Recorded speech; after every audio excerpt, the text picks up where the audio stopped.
Provision in respect of the time for the issuance of invoice, जो time limit issue of invoice को issue करने के लिए time limit.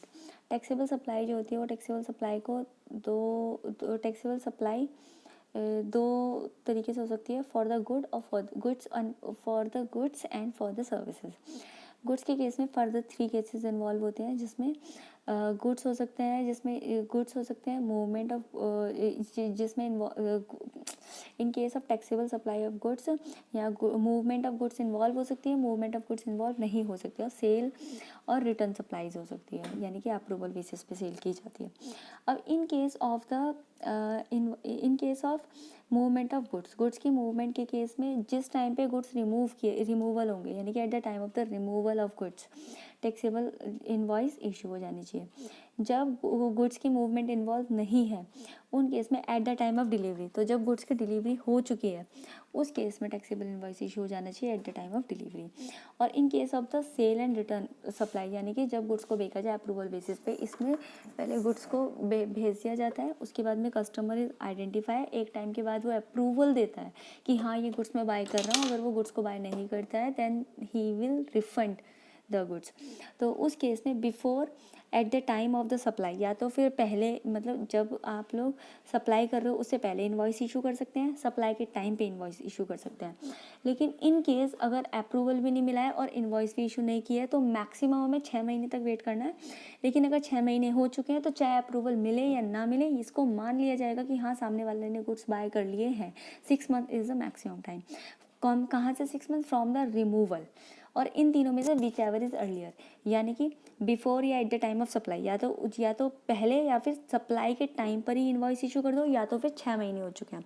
इनमें से जो भी पहले आता है, बेसिकली देखा जाए तो पहले सप्लाई हो जाएगी।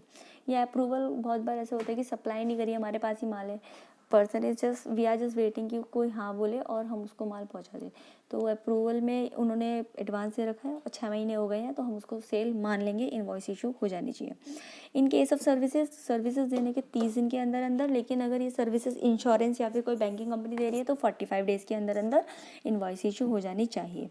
अब इन case of the continuous supply of the goods में ये टैक्सेबल सप्लाई की बात हुई थी। अब इन case of the continuous supply of goods, अगर कॉन्टीन्यूस सप्लाई ऑफ गुड्स है तो उसके लिए क्या करेंगे? बिफोर या eight the time of the successive यानी कि अगली जो स्टेटमेंट होगी अकाउंट्स की, of each successive statement of account is issued in case of the successive payment is received। जैसे ही सक्सेसिव इशुएंस के लिए सक्सेसिव पेमेंट रिसीव होगी या तो उसके पहले या तो पेमेंट के टाइम पे इनवॉइस इशू हो जानी चाहिए। और in case of the continuous supply of the services, अगर ड्यू डेट, अब इसमें क्या है, 2 चीज़ें होती हैं। या तो हमें ये पहले से पता होता है कि जो ड्यू डेट है पेमेंट की वो पहले से पता है, सर्टेनेबल है फ्रॉम द कॉन्ट्रैक्ट के हिसाब से कि हाँ भाई इस दिन पेमेंट हो जाएगी। तो इस केस में क्या करेंगे, या तो जब पेमेंट हो रही है उसी टाइम पेमेंट से पहले कर दो, या तो फिर जिस दिन पेमेंट हुई है वो लास्ट पेमेंट तक तुम्हें इनवॉइस इशू कर देनी है। लेकिन अगर ये पता ही नहीं, इट इज़ नॉट एसर्टेनेबल कि हमें कब पेमेंट करनी है, तो उसके टाइम में क्या करेंगे, या तो बिफोर पहले कर देंगे, या तो फिर जब पेमेंट की जा रही है, इसमें भी eight the time of recipient जब पेमेंट कर रहा है